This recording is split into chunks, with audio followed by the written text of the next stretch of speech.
Ciclomotores agora, aqueles que, as cinquentinhas, né? Vou colocar aqui, as cinquentinhas, 50 por hora, 50 cilindradas, que exige que o condutor tenha ACC, pelo menos, com a categoria A também pode, né?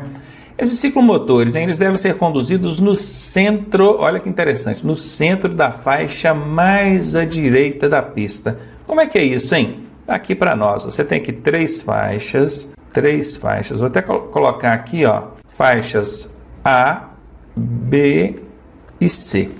Essa faixa mais à direita aqui, ó, o ciclomotor tem que transitar no centro dela. Pega aqui o meio dela certinha.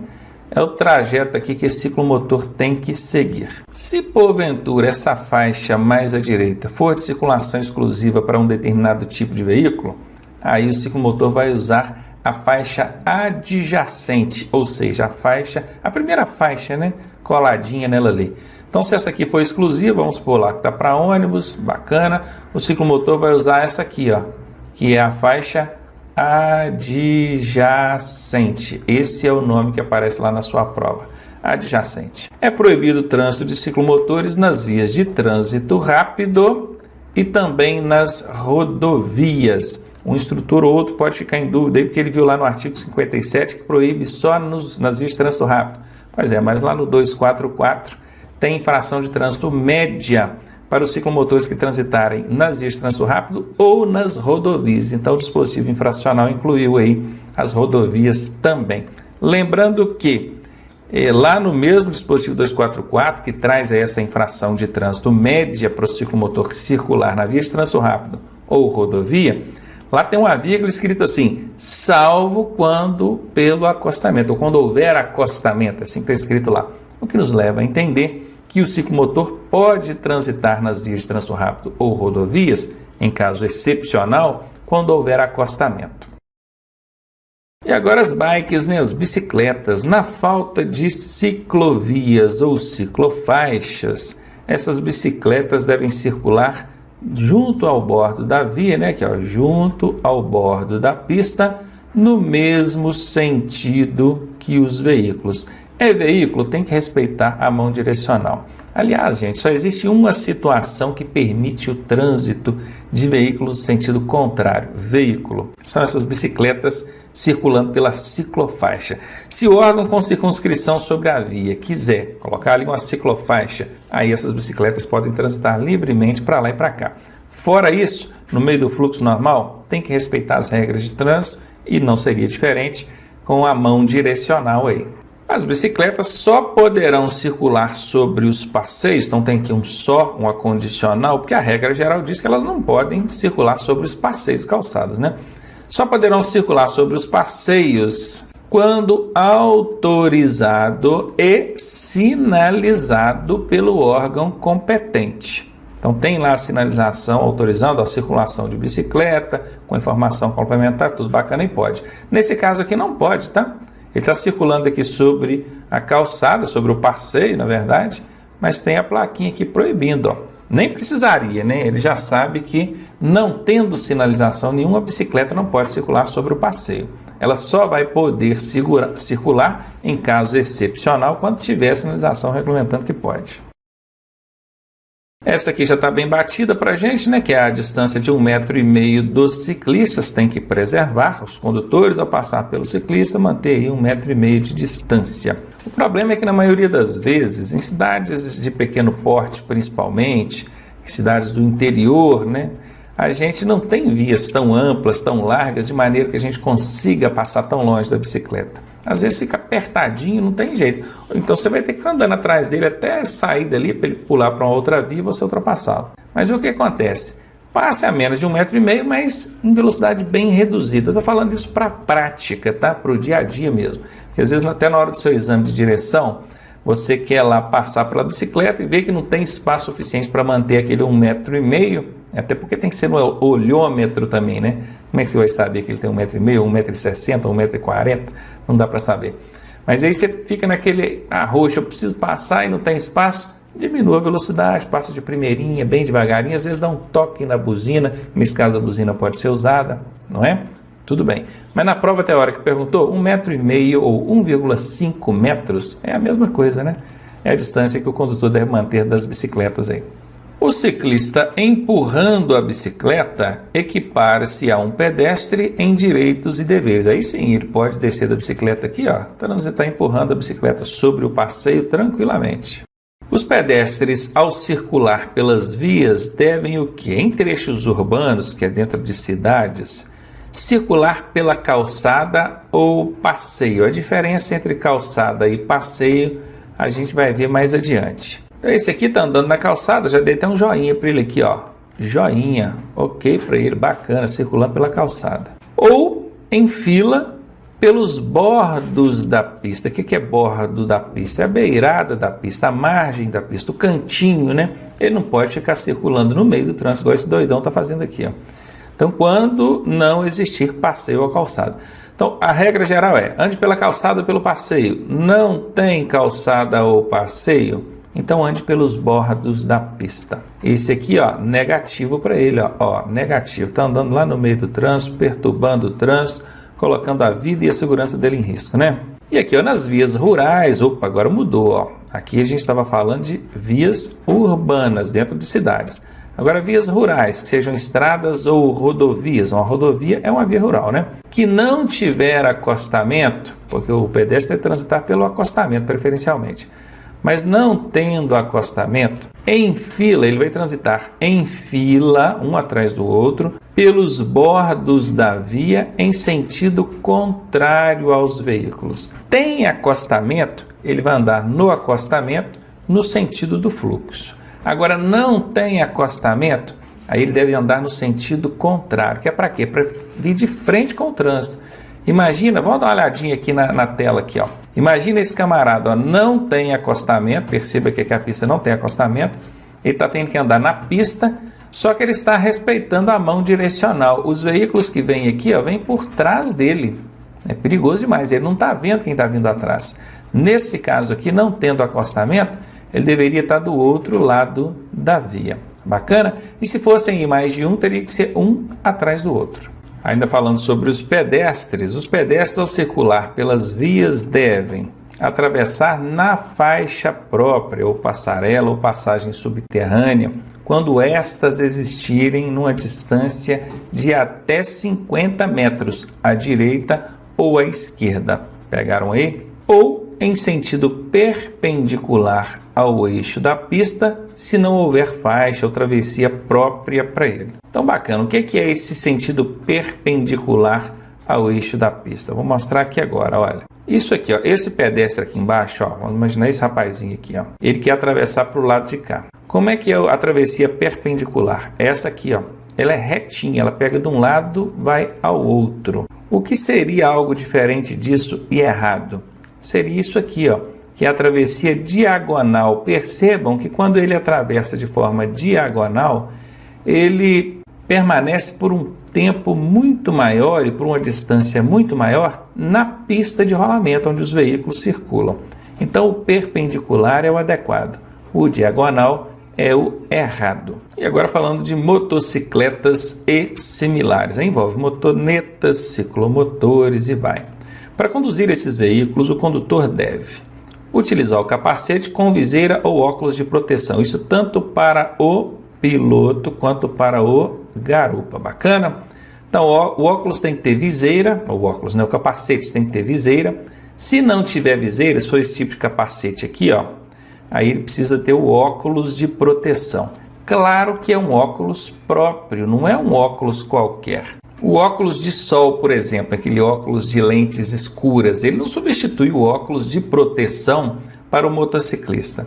Também não pode ser aquele óculos utilizado como EPI, que é o equipamento de proteção individual. Pode não, tá? Tem que ser o óculos próprio. Esse que vocês estão vendo na imagem aí, que é para pilotar motocicletas ou similares. O condutor precisa segurar o guidão com as duas mãos, exceto, obviamente, né, quando ele for fazer um sinal, né, vai dobrar a direita, dobrar a esquerda, ele pode tirar uma mão para poder fazer o sinal ali. Que o sinal, né, que vai mudar a direção pode ser tanto por meio da luz indicadora de direção, como por sinal de braço, isso a gente já aprendeu. Ele precisa utilizar vestuário adequado. Bom, isso é o que está no Código de Trânsito, né? Só que vestuário é esse? Ainda não foi regulamentado. Quem regulamenta isso é o CONTRAN, e o CONTRAN ainda não o fez. Desde 1998 que essa regra existe no Código, ou seja, já tem mais de 20 anos e até hoje o Conselho Nacional de Trânsito não conseguiu regulamentar qual é o vestuário para as motocicletas. Regulamentam tanta coisa desnecessária e inútil, né? Uma coisa importante, igual é o caso do vestuário para esses usuários desse tipo de veículo, ainda não foi regulamentado. E justamente as motocicletas, que hoje já acendeu aí uma luz vermelha, aliás, uma luz roxa, né? Porque de cada 4 acidentes de trânsito, não estou dizendo com vítima não, acidentes, aconteceu o acidente, de cada 4 casos, 3 envolvem motocicleta, ou seja, 75% dos acidentes de trânsito hoje envolvem uma motocicleta ou veículo similar. É brincadeira, né? Ainda falando de motocicletas ou similares, diz que os passageiros desses veículos só podem ser transportados em sidecar, que é o carrinho lateral aqui, né? Sidecar é o carro lateral. Ou então em assento suplementar atrás do condutor. É o padrão, né? Esse padrão aqui, ó, vai ser transportado atrás do condutor, bacaninha, sem problema. Uma pergunta, uma dúvida para vocês. Imagine que esse garupeiro aqui, ó, esse passageiro da motocicleta, está sentado de lado, com as 2 pernas para o mesmo lado, em vez de ficar aqui montado na motocicleta. Será que ele estaria cometendo infração de trânsito? Olha, eu até lancei isso aí um tempo atrás como desafio, né, no nosso canal lá, e o pessoal ficou bastante em dúvida. Na verdade, não existe uma infração de trânsito para essa conduta. Não tem lugar nenhum que diz que o passageiro tem que ir montado na motocicleta. O montado é quando ele coloca uma perna de um lado e uma perna de outra. Não tem lugar nenhum também que diz que ele não possa ir sentado, que é com as 2 pernas para o mesmo lado. É perigoso? Não sei. A gente dependeria de fazer uma análise técnica com a situação dessa para ver o que é mais perigoso ou menos perigoso.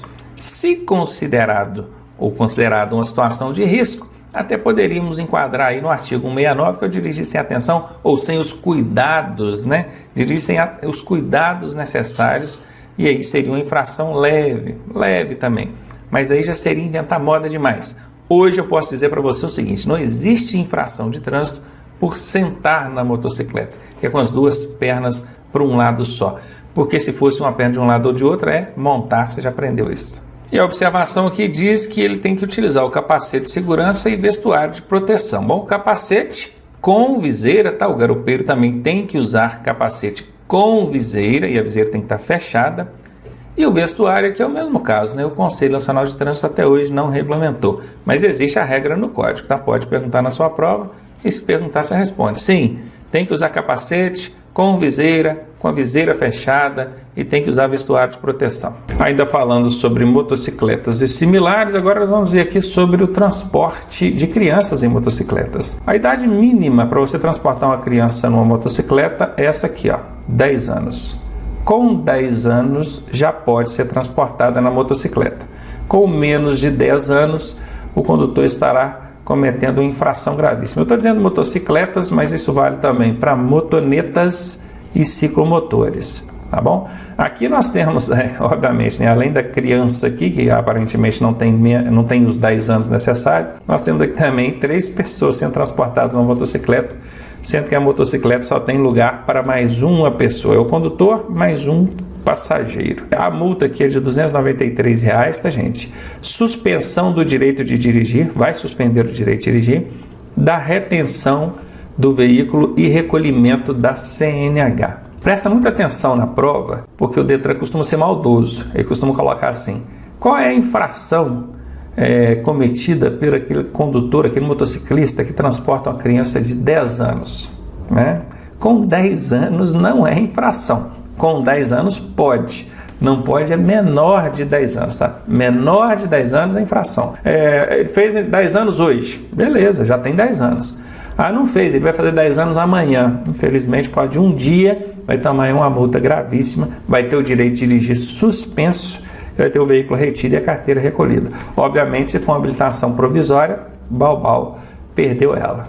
Outro ponto interessante aqui, importante, aliás, é o cinto de segurança. O cinto de segurança é obrigatório para condutor e passageiros em todas as vias do território nacional. É muito comum a gente ouvir pessoas dizendo assim: ah, mas lá na roça, lá na estrada de roça, lá indo para a minha propriedade, lá, a minha fazenda, o pessoal precisa usar cinto também? Todas as vias do território brasileiro, entrou no veículo, colocou ele em movimento, o cinto tem que estar colocado, tá? Condutor e passageiros. Outro questionamento muito comum também, sem sentido, mas é muito comum. Quem está lá atrás precisa usar o cinto? Às vezes o cara mora numa cidadezinha do interior, pequenininha a cidade, a velocidade é baixinha, não tem nem como desenvolver velocidade, o máximo que ele vai conseguir andar ali é 20, 30 km por hora, bem devagarinho. E ele foi da casa dele até na padaria buscar o pão, né? Andou ali 500 metros que seja. Ele, o condutor, colocou o cinto, mas o menino que estava indo junto com ele lá atrás não colocou. Aí o policial para, multa, né? A multa autua, que vai virar uma multa depois, e ele questiona: poxa, mas aqui tão devagarinho, daqui ali, tem que colocar. Qualquer via do território brasileiro, ligou o carro, meu amigo, botou ele em movimento, cinto de segurança em todo mundo que estiver dentro do veículo. A não utilização do cinto de segurança é uma infração grave. O valor da multa é R$ 195, isso vai dar aí 5 pontos do prontuário do condutor, e o veículo vai ficar retido até que o cinto seja colocado. Agora uma outra informação aqui. Imagine que o condutor está sem o cinto e tem mais um ou dois passageiros sem cinto. Vamos estabelecer aqui mais 2 passageiros sem cinto. Quantas multas esse camarada vai tomar? São 3? Uma para ele, condutor, mais uma para cada passageiro? 3 multas? Seriam 2 multas, uma para ele, condutor, e a outra pelos passageiros sem cinto?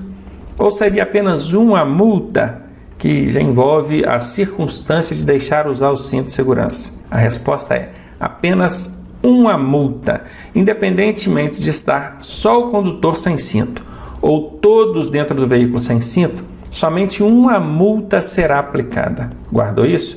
Diferente acontece quando é uma motocicleta. Na motocicleta, se tiver o condutor sem capacete e o passageiro também, serão 2 multas, né? Uma pelo condutor e outra pelo passageiro. Agora, no automóvel, não. Sem o cinto de segurança, se tiver um sem cinto ou todos sem cinto, será aplicada apenas uma multa.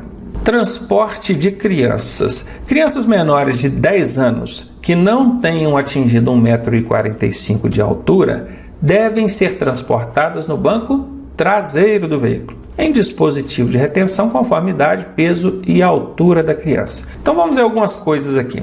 Para você saber se a criança pode ir no banco da frente, são 2 parâmetros: a idade, 10 anos, ou a altura. Se essa criança tem 9 anos de idade, mas já tem 1,45 m, ela pode ir no banco da frente. Entendeu? Ou o contrário, às vezes ela não tem 1,45 m, mas já tem 10 anos de idade. Então ela pode ir no banco da frente.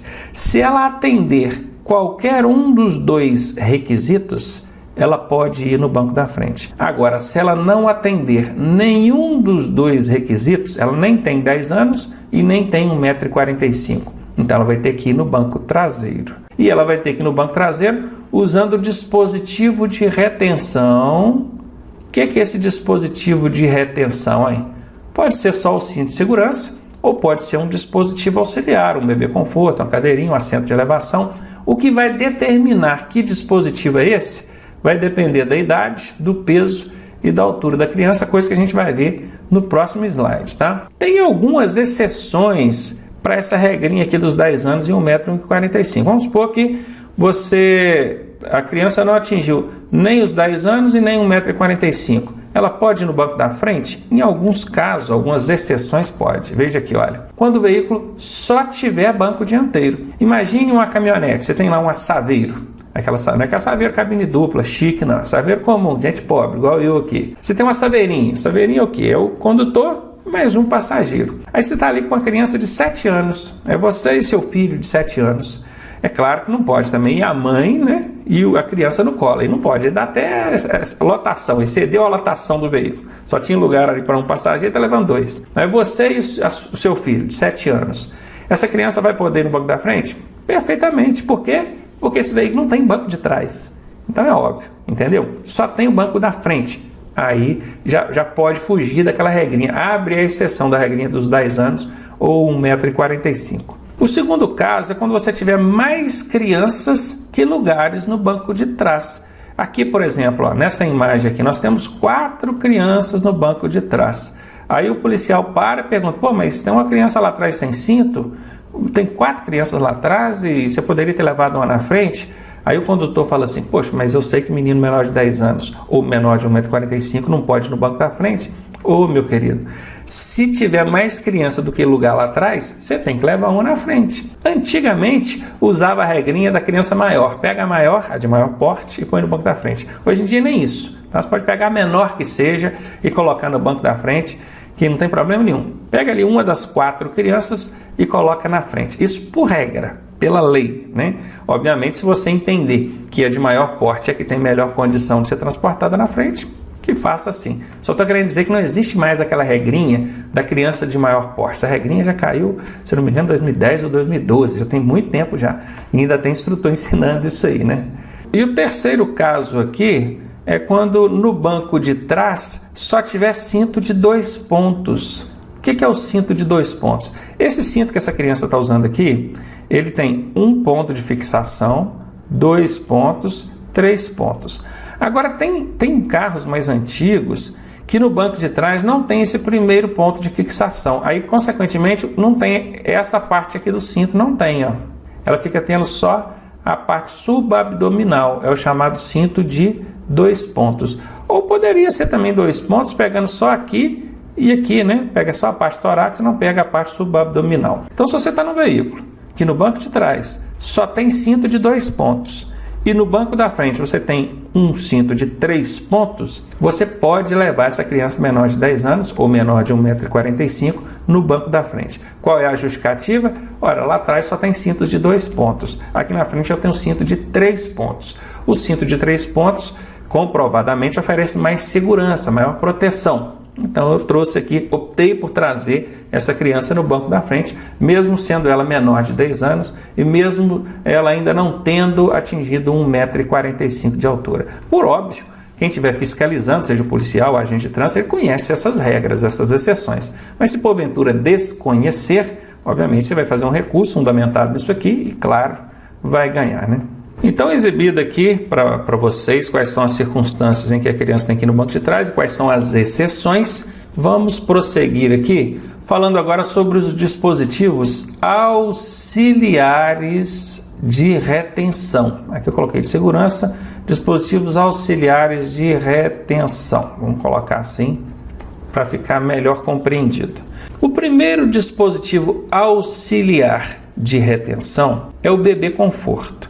Ele vai ser utilizado desde o recém-nascido até a criança que tem 1 ano de idade, até ela fazer 1 ano de idade, né? Quando ela faz 1 ano de idade, ela já pode sair do bebê conforto e ir para a cadeirinha. E não é só a idade não, tá? É peso também, porque às vezes a criança está lá com 10 meses de idade, ela ainda não fez 1 ano, mas já está pesando 13 quilos. Então, quer dizer, já está na hora de passá-la para a cadeirinha. O bebê conforto está pequeno para ela, já não está bem acomodada ali mais no bebê conforto. E tem gente, tem pais que dizem assim, eu carreguei minha criança ali no bebê conforto até quase 2 anos de idade, porque eu prezo pela segurança do meu filho. Olha, se você estiver fazendo isso, você não está prezando pela segurança não, porque cada dispositivo desse, ele foi desenvolvido, construído para uma criança de um determinado tamanho, determinada idade. Então, se você usa o dispositivo numa criança que não está dentro das proporções indicadas para aquele dispositivo, você pode estar comprometendo a segurança dela. Ao invés de você estar aumentando, você vai estar diminuindo a segurança. Então não precisa inventar moda não, apenas cumpra o que a regra já determina. Esses dispositivos são testados incansavelmente para ver o que eles suportam de peso, tamanho da criança. Então vamos observar aqui idade e peso conforme já regulamentado, tá? Então aqui o bebê conforto até 1 ano de idade e crianças de até 13 quilos. Lembrando que o bebê conforto, ele é colocado preso ao cinto lá do banco de trás, ou então a Isofix, para quem não sabe, são pontos de fixação ali, não são todos os carros que tem, mas muitos carros têm, inclusive na hora de você comprar, é importante observar se tem o Isofix, aí você vai prender o dispositivo auxiliar de retenção, que é o bebê conforto, nesses pontos do Isofix, fica muito mais seguro, né? Ele precisa estar no sentido oposto, né? Vamos supor que está todo mundo sentado aqui, ó, tem uma pessoa sentada no banco aqui, olhando para frente, e o bebê conforto está no sentido oposto ao da marcha do veículo. Se o veículo anda para frente, essa criança está olhando para trás. Ela está olhando o vidro traseiro do carro. E é só o bebê conforto que é colocado nessa posição oposta, tá? Os outros dispositivos são colocados na posição normal. Aqui nós temos a cadeirinha, que é para aquela criança que já atingiu 1 ano. Ela já chegou no 1 ano de idade. Então já posso tirar ela do bebê conforto e passar para a cadeirinha. Pode observar que agora a criança já está no mesmo sentido dos demais ocupantes do veículo. Ela está olhando para frente naturalmente. Essa cadeirinha ele vai usar até fazer os 4 anos de idade. Fez 4 anos, ele já pula para o assento de elevação, que é o próximo que a gente vai ver. Mas além da idade, você vai observar também o peso. A cadeirinha ela é adequada para crianças que tenham entre 9 e 18 quilos. Vamos agora para o assento de elevação. O assento de elevação ele é para aquela criança que já fez 4 anos e ainda não passou dos 7 anos e meio. Ela está entre 4 e 7 anos e meio. E peso, entre 15 e 36 quilos. E crianças que tenham menos de 1,45 m. Se ela já estiver excedido qualquer uma dessas condições, ela não precisa mais do assento de elevação. Vamos imaginar que uma criança tem aí 6 anos de idade. Mas ela já tem 1,45 m. Se ela já tem 1,45 m, ela não precisa mais do assento de elevação. Ela pode ir só com o cinto de segurança. Entenderam? Se ela atender qualquer uma das condições, se ela exceder qualquer uma das condições aqui, ela fica dispensada do assento de elevação. O assento é para crianças entre 4 e 7 anos e meio, ou que tenham 15 a 36 quilos, ou que tenham menos de 1,45 m. Então vamos supor que uma criança de 6 anos, que ainda não tem 1,45 m, mas que já tem 36 quilos, ou 37 quilos, ela precisa andar no assento de elevação? Não, porque ela já excedeu essa faixa de peso. O assento de elevação é para 15 a 36 quilos, é para 4 a 7 anos e meio, e é para crianças menores de 1,45 m. Se ela já tiver 1,45 m, ela já é dispensada do assento de elevação. E ao contrário do que muitos imaginam, o bebê conforto, a cadeirinha, é um dispositivo de retenção para proporcionar maior segurança. Mas o assento de elevação em si não proporciona maior segurança, não. Ele só aumenta não. Ele faz com que o cinto de segurança tenha a devida eficácia. Entenda por quê. Vou mostrar aqui na tela para você. Se você tirar o assento de elevação dessa criança, ela vai ficar mais baixa aqui e o cinto de segurança vai pegar no pescoço dela. E o cinto não pode pegar no pescoço, ele tem que pegar no ombro e no tórax. Então o assento de elevação ele serve unicamente para elevar a criança, levantar a criança, fazendo que o cinto pegue no ombro e não no pescoço. Tanto que se você estiver transportando uma criança lá atrás, entre 4 e 7 anos e meio, no cinto de 2 pontos subabdominal, você não precisa do assento de elevação. Por quê? Porque não faz sentido. O assento de elevação é só para elevar a criança para o cinto não pegar no pescoço, o cinto tem que pegar no ombro. Mas no seu caso só tem cinto de 2 pontos lá atrás? Cinto de 2 pontos subabdominal, que ele pega só embaixo aqui, ele não pega no tórax. Para que você vai levar a criança? Você vai atrapalhar ali a eficácia do cinto subabdominal, que já não é tão bom, que é cinto de 2 pontos. Aí você vai colocar um assento de elevação. Então entenda isso. O assento de elevação ele é dispensado quando o banco lá de trás ele só tiver cintos de 2 pontos subabdominais, é que ele só pega embaixo. Nesse caso não faz sentido usar o assento de elevação. E aqui um último caso, que é quando a criança já passou disso aqui, Ela já tem mais de 7 anos e meio, vamos supor, ela tem 8 anos, 9. Se ela já tiver 10 anos, ela pode ir no banco da frente, Mas ela é menor de 10 anos, veja, menos de 10 anos, já tem 8 ou 9, então ela vai no banco traseiro, o único dispositivo de retenção que ela vai usar é o cinto. Aí já não precisa mais de dispositivos auxiliares de retenção. Outro caso é aquela criança que já não precisa mais do assento de elevação, Ela vai ficar só no cinto mesmo. Ela já tem aí 1,45 m, ou já excedeu essa faixa de peso, Então ela vai usar aqui só o cinto, não precisa do assento de elevação. Então de olho comigo aqui na tela, Você vai fazer o seguinte, o primeiro dispositivo que a criança usa é o bebê conforto. Bacana? Depois ele passa a usar a cadeirinha. Bacana. E por último, o assento de elevação. Muito bem. Aí você vai fazer o seguinte: bebê conforto começa com B, cadeirinha começa com C e assento de elevação começa com A. Certinho? Tranquilo até aqui? Você já vai descobrir para que isso aqui, hein? Aí você vai numerar aqui, ó. 1, 2, 3, vai de 0, tem que começar no 0, desculpa. 0, 1, 2, 3, 4, 5, 6, 7. Aqui no 7 você vai colocar um meio, tá? 7 entre parênteses aqui, meio. Aí vai 8, 9 e 10. Beleza. Agora você vai entender por que você marcou aqui a letrinha, ó. Bebê conforto, começa com a letra B. Aí você vai pegar aqui de antes do 0 aqui, ó, de antes do 0, e vai fazer assim, ó, A, B. Tranquilinho, ó, A, B. Significa, aí você parou no 1, significa que de 0 até 1 ano a criança vai usar o B de bebê conforto. Então aqui, ó, pegou aqui antes do 0, A, B. Bacana, parou no 1. Depois é o C, não é? Então vamos continuar de onde a gente parou. A gente parou no 1 aqui, ó, vamos lá. Ó. Do 1 para frente, ela já vai usar a cadeirinha, mas até quando é que ela usa? Aí você vai usar o C aqui, ó. A, B, C. Opa, parou no 4. Então você já sabe que do 1 até o 4, ela vai usar o C de cadeirinha. Bacana. E qual que é o último dispositivo de retenção? É o assento de elevação, que é quando a criança já fez 4 anos, né? Ela usa até quando? Até onde você marcou esse meio aqui, ó. Então, até aqui, ó, é o assento de elevação. Show? Bacana. E depois que ela sai do assento de elevação, você ainda tem que observar uma idade que é para ver se ela ainda tem que permanecer no banco traseiro, que é os 10 anos, né? Quando é que a criança, com 10 anos, ela pode ser transportada no banco da frente, não é verdade? Então, com 10 anos, aqui, nesse ponto aqui, ela já pode ser transportada no banco da frente, com 10 anos, belezinha? Até aqui, ó, daqui até aqui, ela continua sendo transportada no banco traseiro. Quer tirar a prova aqui? Que é com 10 anos que ela vai no banco da frente? É só você pegar aqui, ó, letra F, não é banco da frente? Faz assim, ó.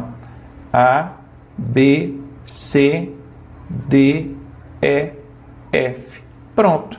Bora lá agora conhecer a classificação das vias. Aqui a gente está falando de vias urbanas, mas mais adiante vocês vão ver que as vias elas são classificadas em urbanas e rurais. Bacana? Daqui a pouco a gente vê melhor sobre isso. Se na sua prova perguntar, as vias terrestres, elas são classificadas como urbanas e rurais. Aí se falar, eu quero saber só das urbanas, é o que a gente vai mostrar nessa tela aqui agora. Então, as vias urbanas. Nós temos aqui a via de trânsito rápido, nós temos a via arterial, nós temos a via coletora e temos também a via local. Bom, eu peguei aqui uma imagem representando cada uma dessas vias, mas é claro que você não vai ficar preso somente à imagem. Você vai observar também o texto legal, porque na sua prova é muito provável que não caia a imagem. É muito provável, aliás, eu posso te afirmar que vai cair escrito. Então tá aqui, ó. As vias de trânsito rápido, elas têm como características principais essas aqui, ó. Acessos especiais. Por que acessos especiais? Porque você só entra ou sai de uma via dessa por meio de acessos especiais. Elas não têm cruzamentos. Você não consegue, observe que aqui, ó, quem está transitando numa via dessa aqui, não consegue pegar e sair aqui dela, ó, não consegue, ó. Tem um obstáculo físico, tem uma mureta, um gradil, qualquer coisa. As vias de trânsito rápido não dão acesso a áreas lindeiras, ou seja, áreas às margens da via pública. Não tem acesso. Nesse caso aqui, perceba que a pista, ó, tem 1, 2 faixas, mas nesse ponto aqui ela tem uma outra faixa, não tem? Uma faixazinha que está trazendo o trânsito aqui, ó, e esse trânsito vai se integrar nas 2 faixas de fluxo principal. Essa faixa que está integrando o trânsito aqui, ela chama-se faixa de integração e ela é considerada um acesso especial. Da mesma forma que tem uma faixa aqui que integra o trânsito no fluxo principal, Lá do outro lado, quem quiser sair, vai ter uma faixa que tira ele do fluxo principal, que é uma faixa de desintegração. Bacana? Então é isso, tanto essa faixa de integração, que é para entrar no fluxo, quanto a faixa de desintegração, que é para sair, são considerados acessos especiais e são características de uma via de trânsito rápido. Outra característica da via de trânsito rápido é que o trânsito dela não tem interrupção. Veja aqui, ó, sem interrupção. O trânsito não para. Você não vai encontrar numa via de trânsito rápido um cruzamento, onde um veículo tem que parar para o outro passar. Você não vai encontrar numa via de trânsito rápido uma passagem de travessia de pedestres em nível. Pode até encontrar passarela por cima ou subterrânea por baixo, mas em nível você não vai encontrar. Não existe também numa via de trânsito rápido um semáforo, né, que vai estar vermelho ali e o trânsito vai ter que parar. Não para. O trânsito na via de trânsito rápido não tem interrupção. Essa é a segunda característica forte dela. E a terceira característica é que ela não tem interseções. Acabei de falar, né? Não tem cruzamento, não tem interseções. Aqui é trânsito fluindo direto. Bacana. E aqui agora as vias arteriais, hein? Uma via arterial, aí ela já tem interseção, ó, tem interseções em nível. Observe que aqui nós temos várias faixas de trânsito, mas aqui na frente, ó, nesse local aqui, ó, tem uma via, olha, vindo aqui, ó, do lado aqui. Então ela tem interseção. Do outro lado, ó, tem uma via saindo aqui, ó. Bacana? Ela é uma via que tem semáforo. Por que ela tem que ser semaforizada? Porque ela é uma via de fluxo principal, tem muito trânsito, o trânsito é intenso. Imagina esse veículo que está vindo nessa via lateral aqui para atravessar. Como é que ele vai atravessar se não tiver semáforo? Tem que ter semáforo. Então a via de trânsito rápido, aliás, isso aqui é uma via arterial, né? Uma via arterial, ela tem como característica marcante o fato de ser semaforizada. E ela liga o trânsito entre regiões, Você tem uma região aqui, ó, zona sul da cidade. E lá do outro lado você tem a zona norte da cidade. Entre uma região e outra, quem vai fazer a ligação são as vias de trânsito rápido e as vias arteriais. Bacana? Então é isso aí. Via arterial entre as regiões. Trânsito entre as regiões. Continuando agora. Via coletora já é uma via de bairro. Dá para perceber que isso aqui é uma via de bairro, não dá?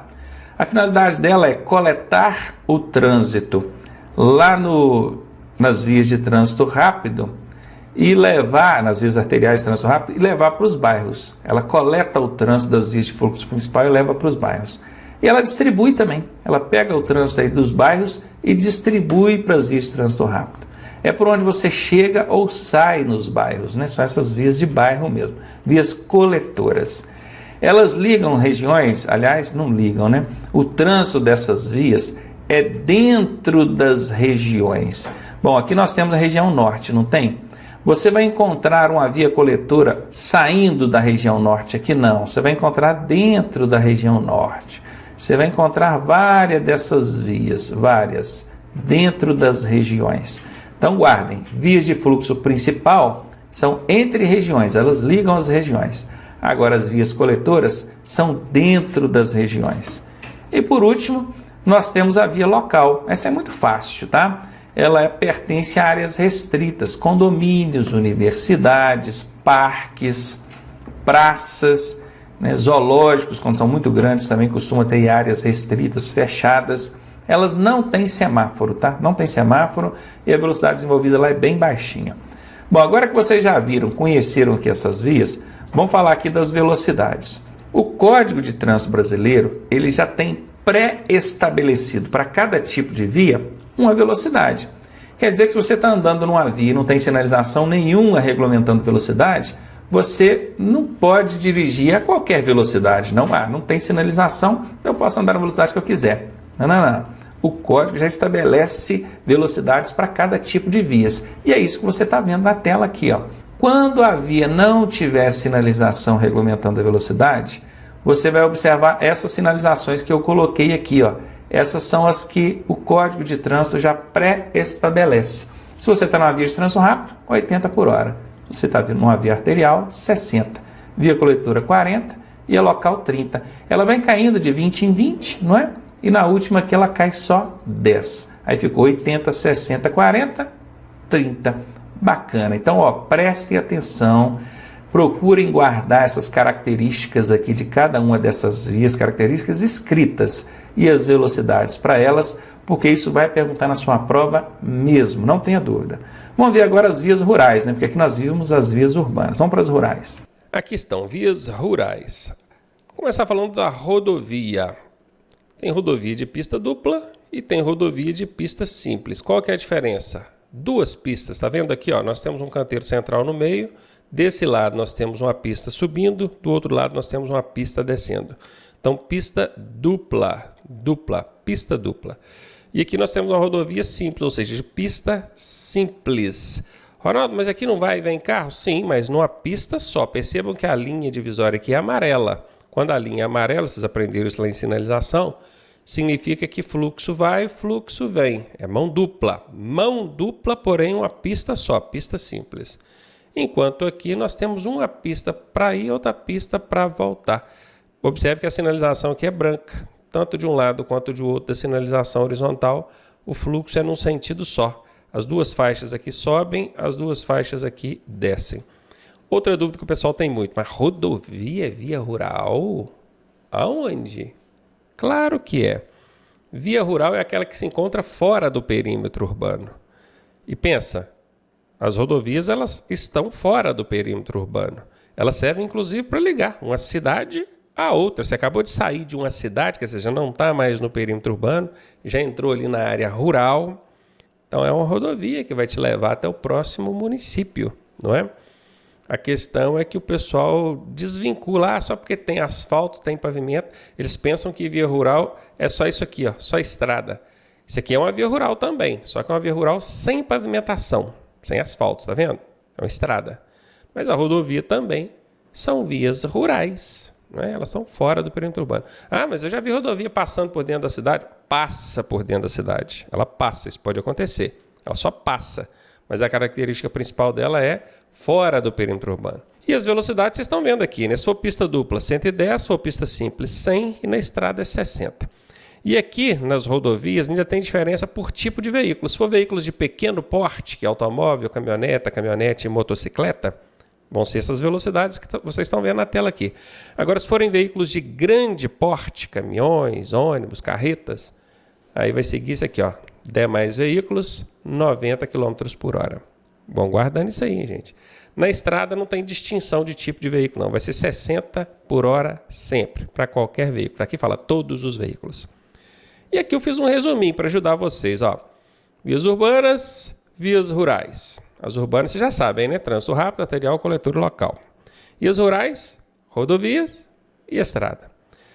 Coloquei aqui ainda uma característica principal de cada uma delas para ajudar vocês aí na hora de memorizar isso. Em trânsito rápido, acessos especiais, lembra? Elas não têm cruzamento. Para entrar ou sair, tem que ser por meio de acessos especiais. As vias arteriais continuam sendo vias de muito fluxo, fluxo intenso, assim como as de trânsito rápido, só que as arteriais têm cruzamento. Se tem cruzamento, muito trânsito, precisa de semáforo para controlar isso, não é? Só uma pergunta para vocês aqui. Tem semáforo nas vias de trânsito rápido, gente? Não tem. Por quê? Porque lá não tem cruzamento. Aqui em cima, nas de trânsito rápido, não tem.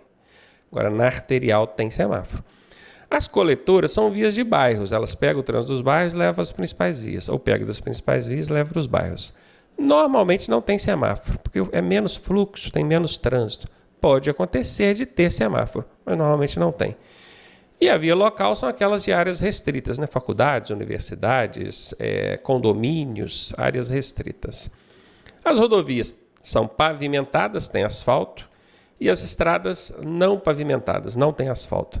Velocidade, nas vias urbanas começa com 80, né, na de trânsito rápido, e vai caindo de 20 em 20, ó, 60, 40, qual que é a próxima? 20? Não. Na última aqui cai só 10, tá?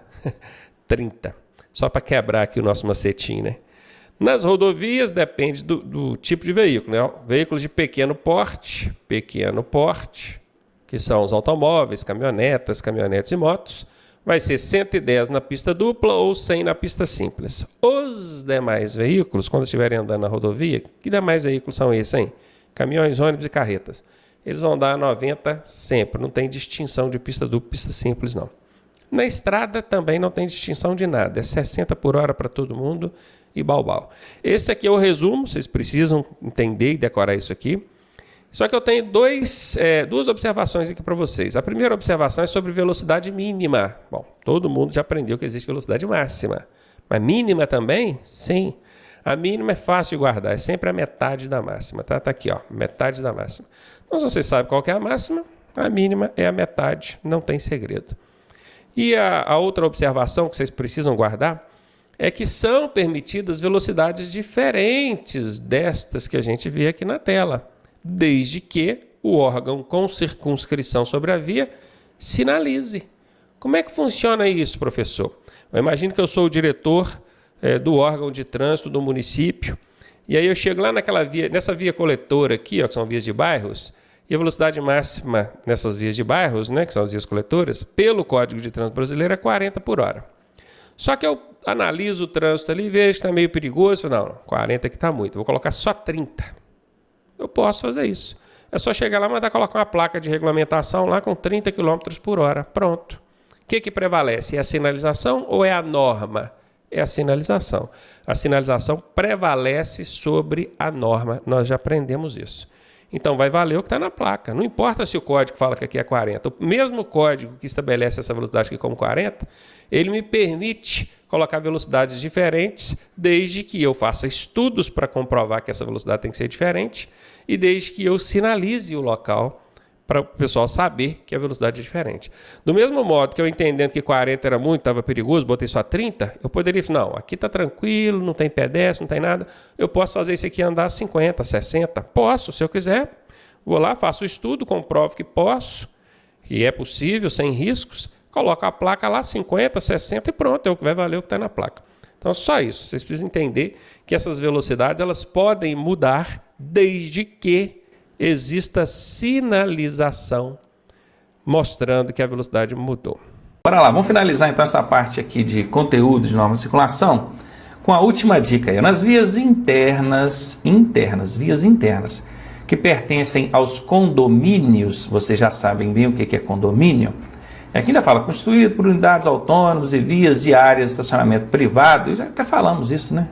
Vias de área de estacionamento privado de uso coletivo. A sinalização de regulamentação da via será implantada e mantida por conta do próprio condomínio. Já vimos falar disso lá para trás, só reforçando aqui para você. Show! Então se liga aí que na próxima aula a gente já vem falando aí sobre as questões comentadas sobre esse conteúdo de normas de circulação e conduta.